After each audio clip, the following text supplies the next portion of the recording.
Radio Nuevo Mundo presentamos el programa Barco de Papel, un espacio que aborda la literatura desde todas las esquinas del arte. Con ustedes, David Evia y Macarena Castro. Bienvenidas y bienvenidos. Cuando el estanque era el mar.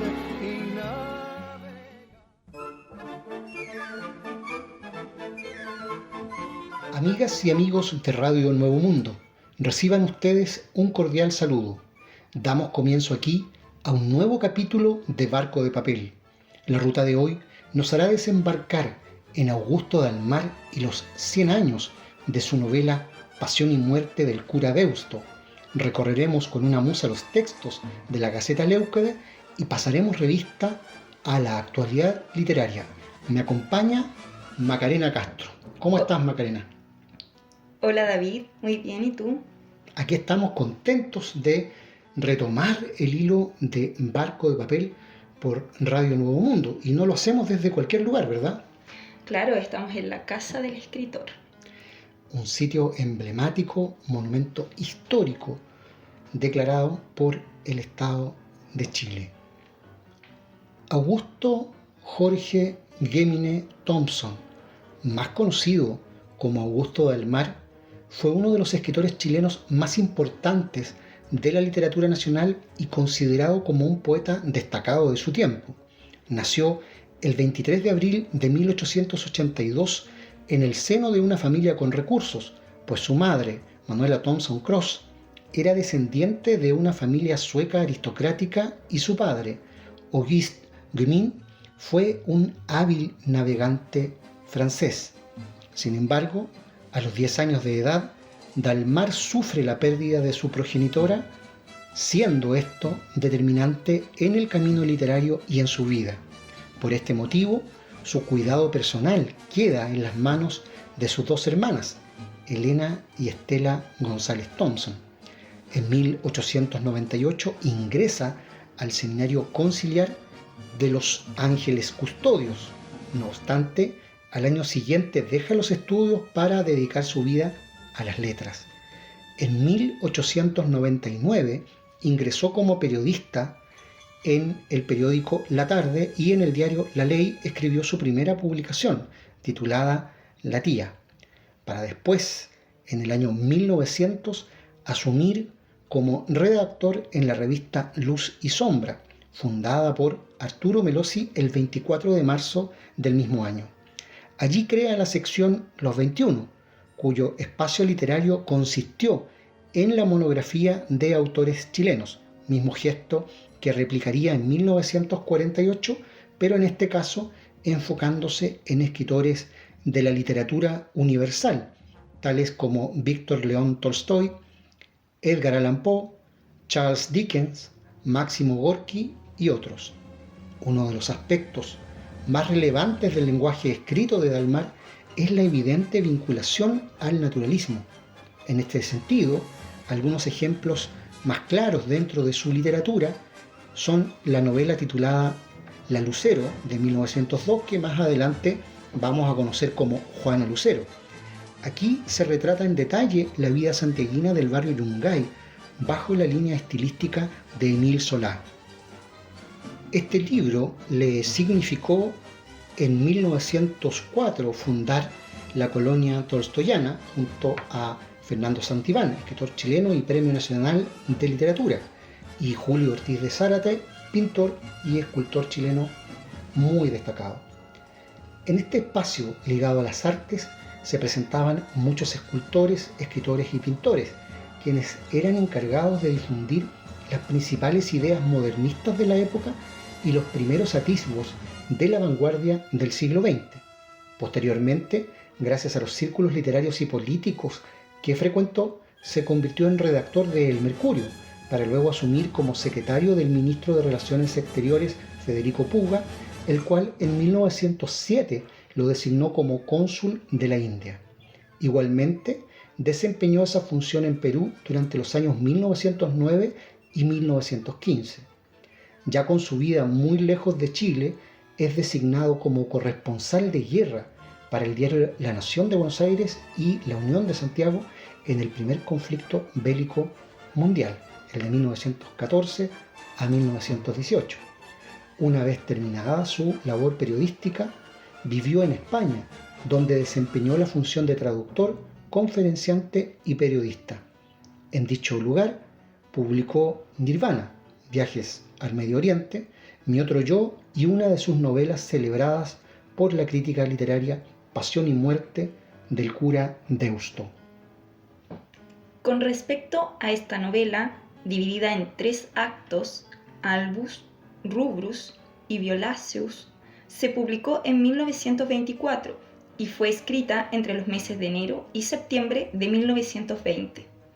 Es la primera novela escrita en español que aborda directamente la temática homosexual. En un inicio, el libro no fue bien recibido debido al amor homoerótico que presenta su historia. Esto generó una tensión entre las formas de pensamiento afectivo hacia la figura masculina a comienzos del siglo XX.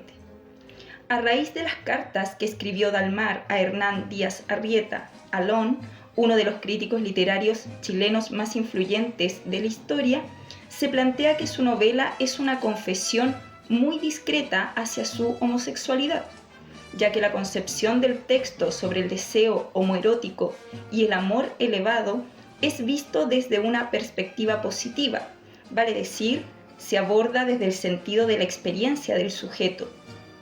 En adición a esto, otra hipótesis que se baraja acerca de la baja recepción de Pasión y Muerte del cura Deusto radica en la calidad de extranjero que marcó al escritor durante los años que vivió fuera de Chile, según lo sostenido por el académico chileno Héctor Domínguez en Augusto Dalmar, La disolución del sujeto, de 2008. Sin embargo, a pesar de la evidente negativa de los lectores de la época, la obra es considerada como uno de los mejores escritos del novelista, puesto que pone en discusión no solo la temática de las relaciones del mismo sexo, sino también se expone el nacionalismo vasco y la desarrollada construcción psicológica de los personajes. De esta manera, aquí se habla de un título que contiene un lenguaje escrito muy complejo en cuanto a estructura y forma. En este sentido, Pasión y Muerte del cura Deusto se insertó dentro del movimiento cultural decadentista a raíz de la construcción de imágenes que describen sitios con una vida miserable y desagradable, aspecto fundamental en la vinculación con el naturalismo francés, el cual era desagradable, antiestético y feísta, según el escritor, publicista y político Maurice Barré. Al mismo tiempo, la novela de Almar también adquirió gran relevancia porque tuvo en cuenta elementos del barroco, como algunos colores que se contraponen en los diversos espacios físicos que se detallan y la saturación de información que entrega el narrador. A pesar del éxito que tuvo el libro años después de su publicación, el caso chileno era todo lo contrario. Prácticamente no llegó el ejemplar al territorio nacional, por lo tanto, muy poco se habló. Esto se documentó producto de las cartas que Dalmar le escribió a Carlos George Nascimento, fundador de la editorial con el mismo apellido, el 17 de noviembre de 1937. Así la crítica se ha pronunciado y también ha fallado el público, que agotó las ediciones españolas. Ahora nos queda Chile, donde casi no llegó la obra, pero donde todos la conocen de oídas, con o sin razón, como la mejor entre las mías, sostiene la misiva escrita por el autor nacional.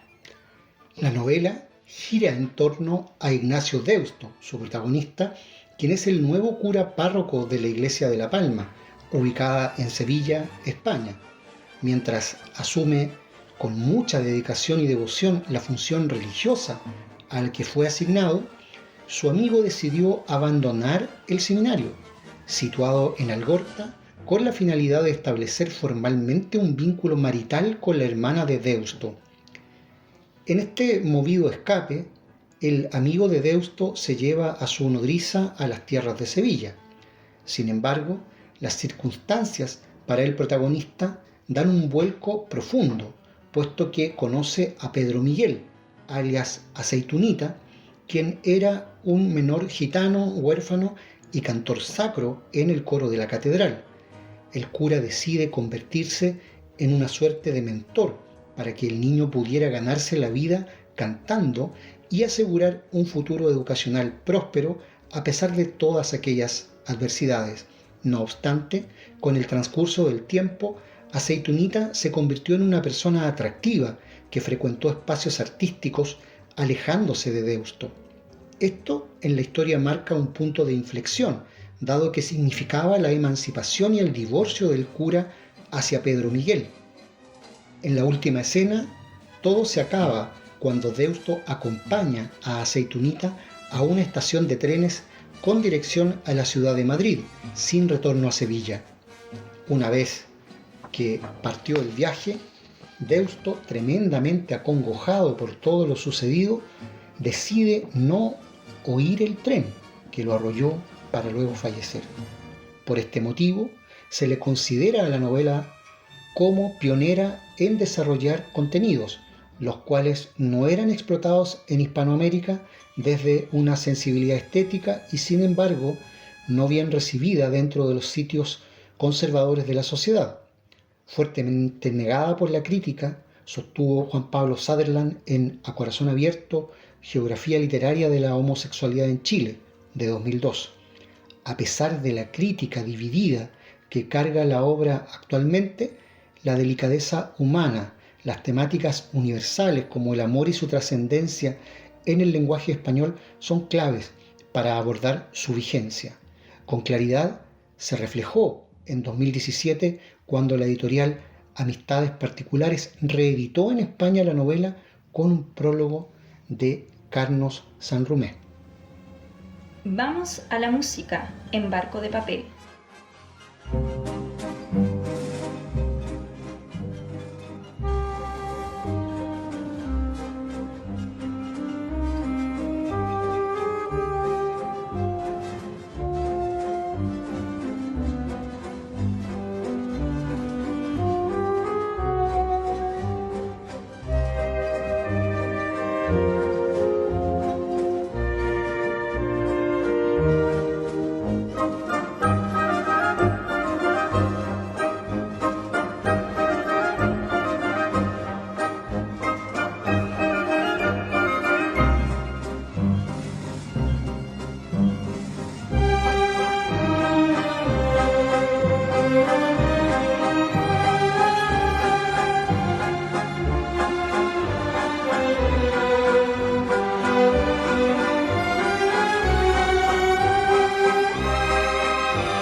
En Radio Nuevo Mundo escuchas Barco de Papel, con David Evia y Macarena Castro.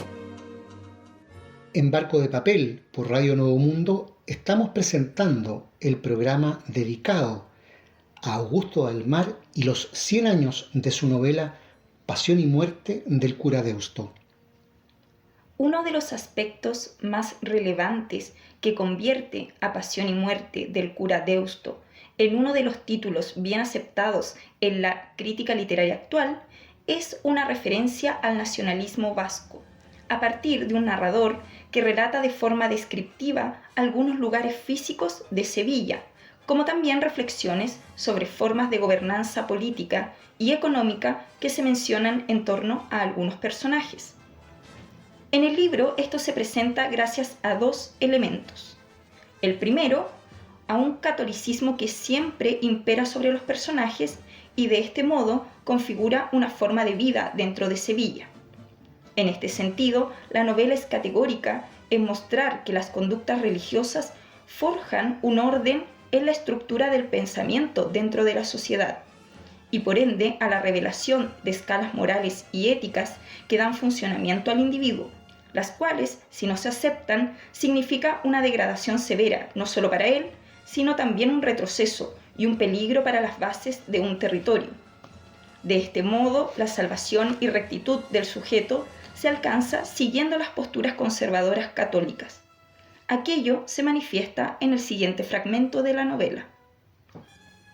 El pintoresco revendedor los persiguió un trecho con sus billetes de lotería, y únicamente cuando lo distanciaron pudo explicar el acólito al cura que ese era otro de los tipos sevillanos, el famoso Nazareno, que una mañana de hacía muchos Viernes Santos había brindado a la Virgen de la Macarena con un chato de manzanilla y borracho, perdido, había terminado por arrojárselo en la cara.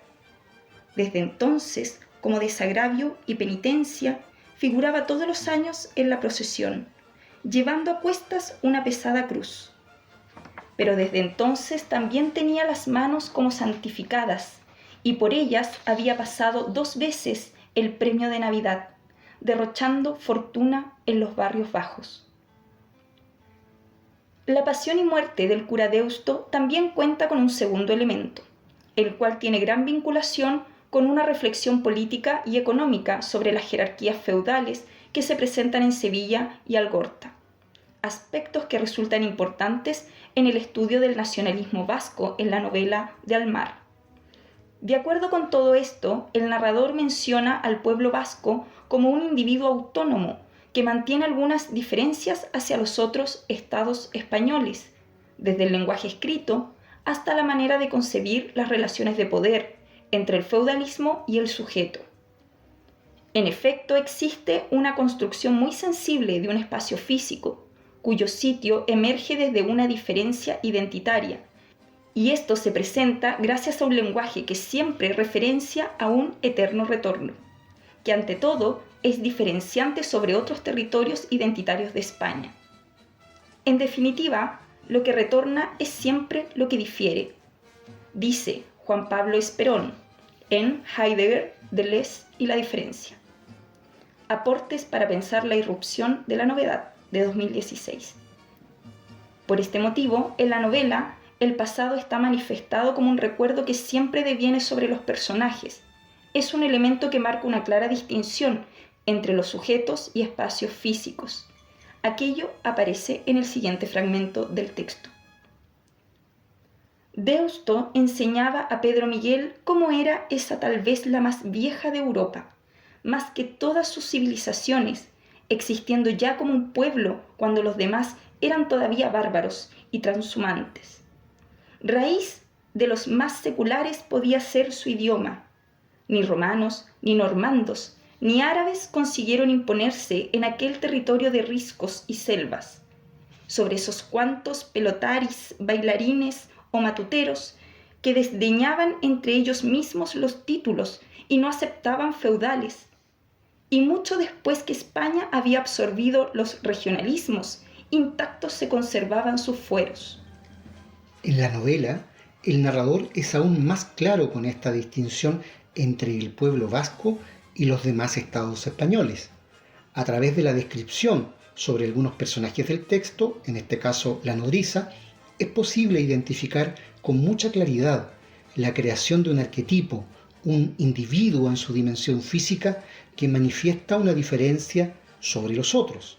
Al mismo tiempo, esta referencia se profundiza todavía más cuando a ella se le reconoce abiertamente como la euskara, aspecto fundamental para abordar la dimensión identitaria. De esta forma, el apodo apunta al claro reconocimiento del pueblo vasco. Esto queda evidenciado en el siguiente fragmento del libro del autor chileno. En el fondo, no solo le quería, sino que le veneraba por todo, por las injusticias que había soportado de la suerte y que la sublevaban, por su vieja estirpe y su carácter sagrado, y hasta por su talento de músico. La euskara encontraba reunidas en su amo las cualidades del hombre de su raza, adusto tal vez, pero probo y austero, y lastimada ella también en sus costumbres por las de ese pueblo casquivano entre el cual se habían venido a vivir. Compartía los disgustos del rector, pero no los excusaba como él. Por esta razón, la radiografía social vista no solo se convierte en una manera de describir la sociedad, sino que además es una configuración de patrones conductuales sobre un territorio. Al mismo tiempo, la escritura también revela una territorialidad de los cuerpos, vale decir, hay un lenguaje que crea espacios de acuerdo con los aspectos físicos de algunos personajes de la obra a través de una indagación interior que realiza el narrador. Por lo tanto, aquí aparece una de las genialidades más asombrosas de Dalmar, la capacidad de plasmar en la escritura una clara identidad vasca siendo extranjero y tildado de foráneo. La pasión y muerte del cura Deusto se mueve por terrenos no transitados por la literatura chilena y que su inclusión en la colección Los Grandes de la Literatura Chilena de la editorial Zigzag fue un verdadero acto de justicia, sostuvo el escritor chileno Jorge Marchand en el año 1985. Por esto, en el libro de Dalmar, una de las maneras en que se manifiesta una territorialidad es a partir de las características físicas de los personajes. Aquí los cuerpos trazan sus fronteras en la medida en que el lenguaje se acerca al área de los vínculos afectivos. En ese sentido, la amistad íntima que se desarrolla entre Deusto y Aceitunita se podría tomar como una apología de dos visiones sociales radicalmente opuestas, pero en este sentido complementarias. El párroco representa una visión feudal, aquella institución religiosa que vive de las personas. En cambio, Pedro Miguel haría referencia a un pensamiento vasco producto de su inmadurez psicológica y su impulsividad ante ciertas reglas eclesiásticas. Curiosamente, entonces, el apóstol del amor fraternal es el que de algún modo busca ese desgarramiento, esa separación. El yo se construye a partir de sus relaciones equívocas con el otro, recupera la posibilidad de narrar la historia años después, luego de haberse cortado la relación y de haberse sumido en la soledad y el silencio, sostiene el investigador Daniel Balderston en Dalmar, el sagrado amor fraternal de 2011. Una vez que Augusto Dalmar pasa unos años en España, se devuelve a Chile, precisamente a Valparaíso, en 1934, donde realiza distintas actividades ligadas a todo el ámbito de la cultura. Ese mismo año, luego de un profundo silencio dentro del mundo literario, publicó Capitanes sin barco. Entre 1940 y 1941 fue parte del grupo de trabajo que creó el Museo de Bellas Artes de Valparaíso, el cual dirigió hasta 1945. Posteriormente se trasladó a Santiago para trabajar en la Biblioteca Nacional como funcionario. A raíz de todos los aportes literarios y culturales al país, es galardonado como Premio Nacional de Literatura en 1942. El escritor chileno es considerado como uno de los autores más prominentes de la literatura nacional, siendo alabado por Alón, gracias a las contribuciones intelectuales en distintos círculos de la cultura, y al mismo tiempo por fundar una tendencia literaria denominada imaginismo, que consistía en una contrarrespuesta al criollismo, y abordó el objetivo dentro de la literatura y el rol del autor en esta. También escribió artículos, crónicas, relatos publicados en Chile, los cuales tratan acerca de la política, la guerra en España durante 1939, las principales problemáticas sociales del país, la pobreza y situación educacional de los barrios más bajos. Igualmente, el autor escribió críticas relacionadas al teatro, libros y reflexiones filosóficas sobre los principales movimientos artísticos en los círculos intelectuales europeos.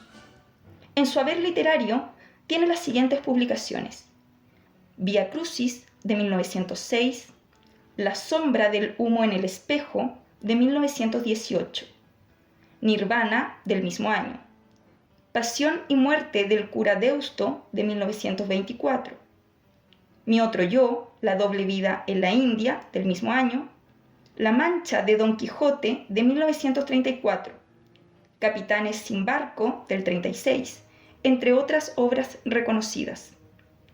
El escritor Augusto Dalmar, producto de un cáncer de garganta, falleció el 27 de enero de 1950 en la casa de su gran amiga, la actriz Silvia Taller.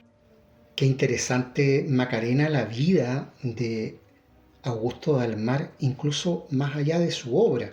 Si consideramos esta última, pensar también que era un adolescente cuando publicó Juana Lucero, ¿no? Una pieza que hasta el día de hoy se reedita y que tiene plena vigencia. Una obra valiente de un muchacho que decide instalar como protagonista a una joven prostituta. Es también de destacar que Augusto Dalmar no solo es el ganador del primer Premio Nacional de Literatura el año 42, sino que también fue uno de sus más activos precursores. La idea tuvo en él muchísimo impulso. Creo que sería interesante, Macarena, que pudiéramos compartir con los auditores el comienzo de esta novela Pasión y muerte del cura Deusto. Así es, David. La novela comienza así.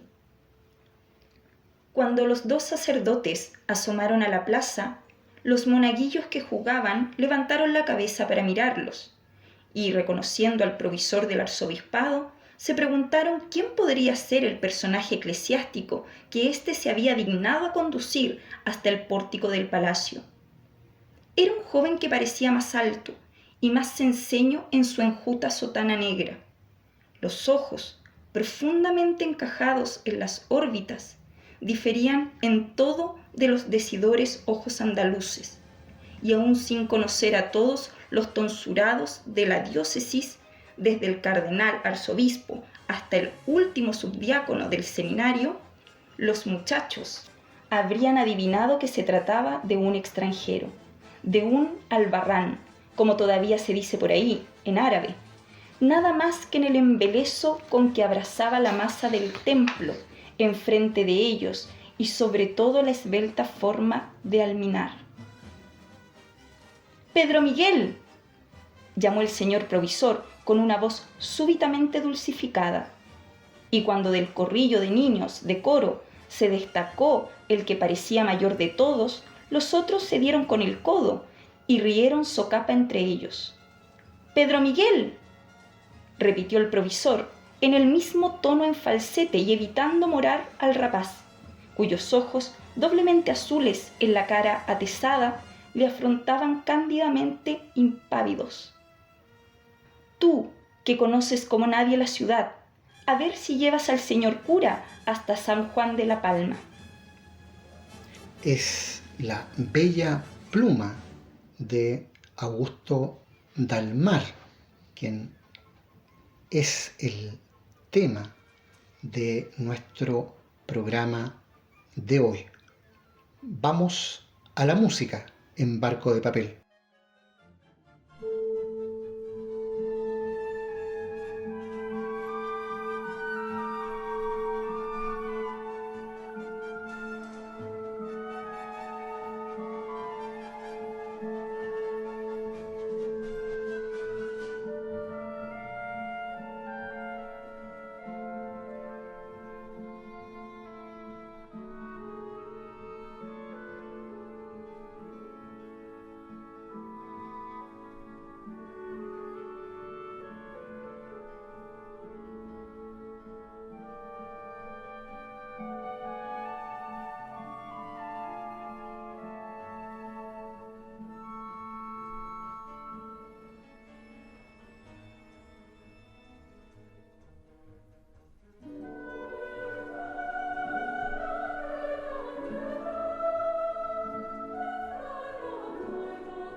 En Radio Nuevo Mundo escuchas Barco de Papel, con David Evia y Macarena Castro.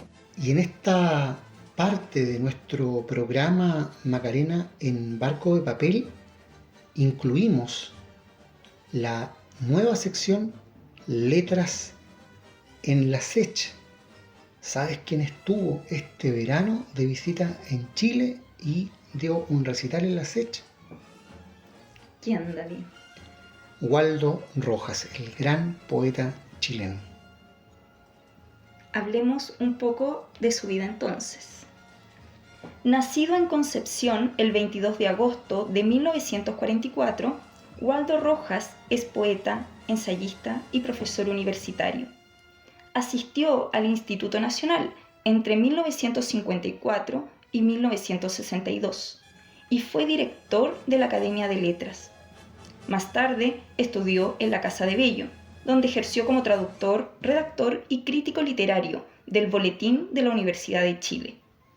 Como autor, pertenece a la generación de poetas de 1960, a la cual él mismo bautizó como Promoción Emergente, entre cuyos integrantes se encuentran autores como Gonzalo Millán, Floridor Pérez, Jaime Quesada, Oscar Hahn, Omar Lara y Federico Schott.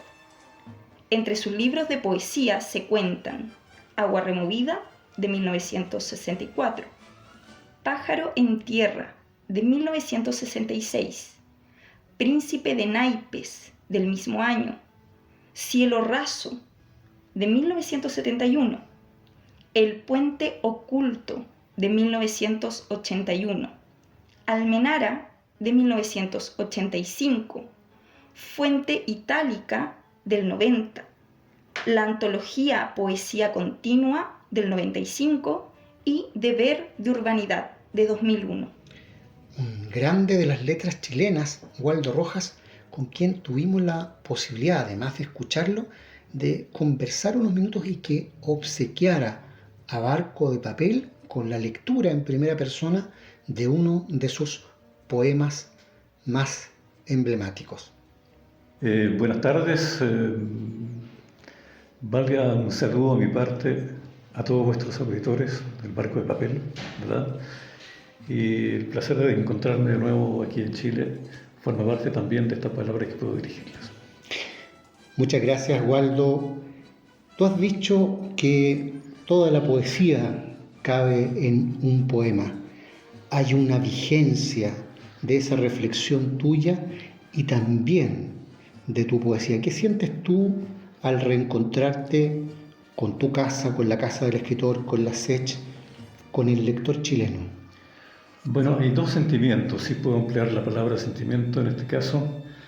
El primero es el hecho de que nada más que reencontrarme con Chile, es volver también a aquellos años en que yo comencé a escribir y a leer y a leerme también algunos, de manera que ya esa experiencia para mí es significativa.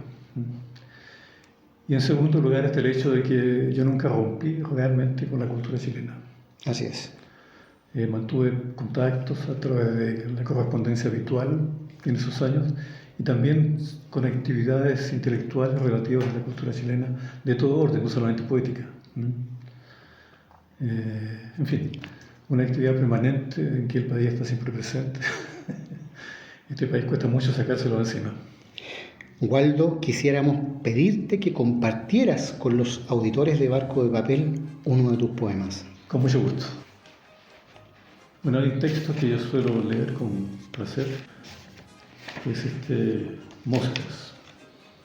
Son 2 pequeñas páginas. Moscas.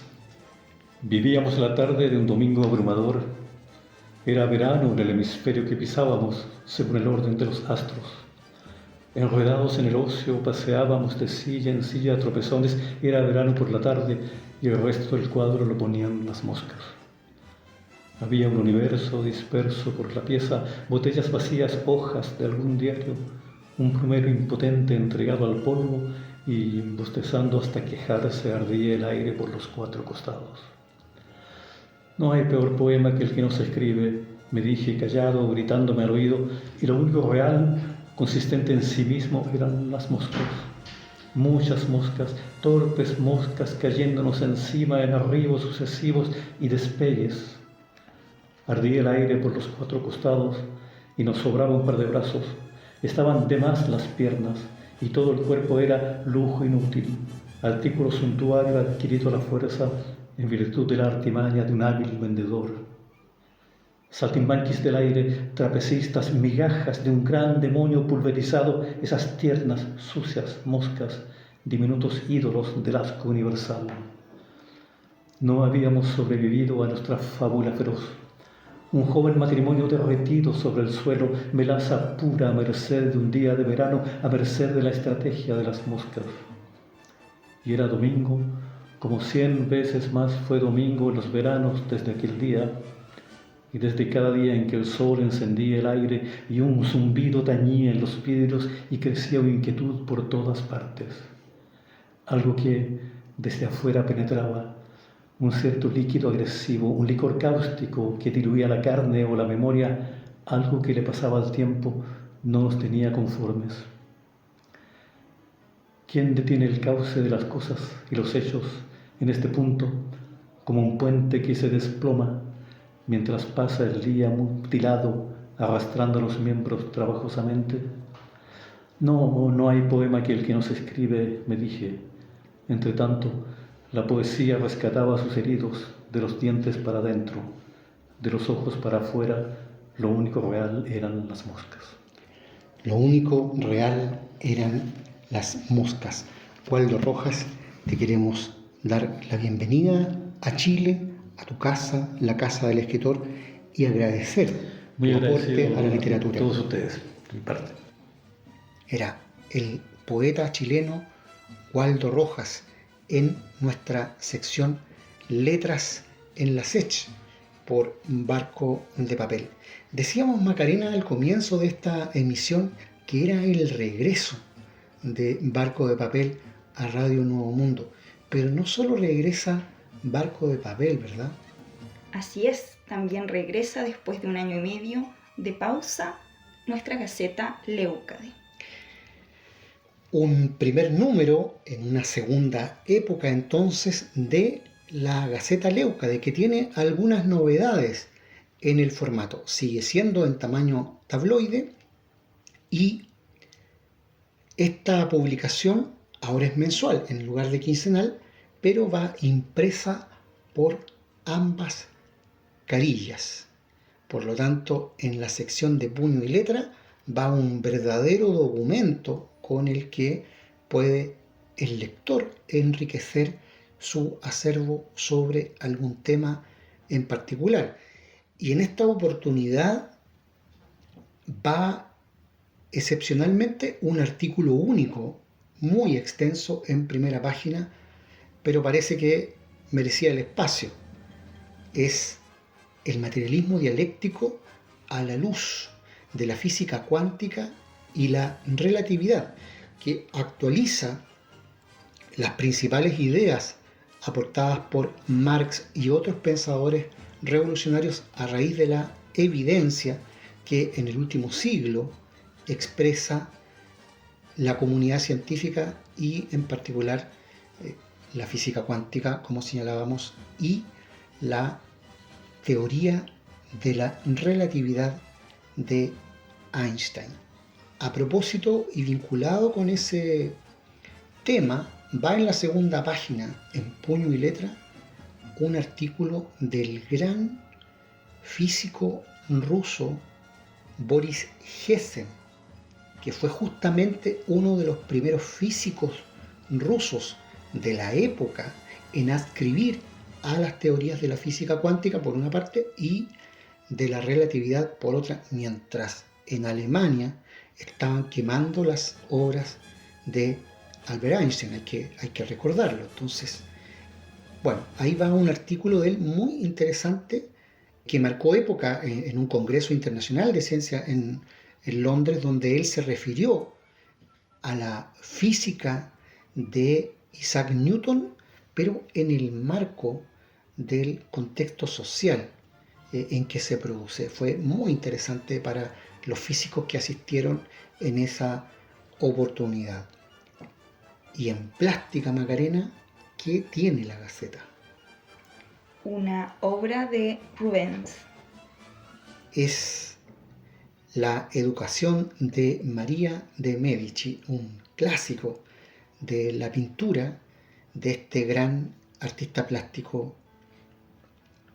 Y en la sección Las Musas o Nada aparece la bella desnudez de Tamara Montero, la tuya, Macarena Castro, y la de Anaïs Griot, quienes están juntas haciendo un guiño, un homenaje a la célebre escultura que recuerda a las tres gracias. Es el contenido en general de este primer número de la segunda época de la Gaceta de Estética Leucade. Quienes quieran conocer en detalle los contenidos de la Gaceta Leucade pueden buscarla en internet. ¿En qué sitio, Macarena?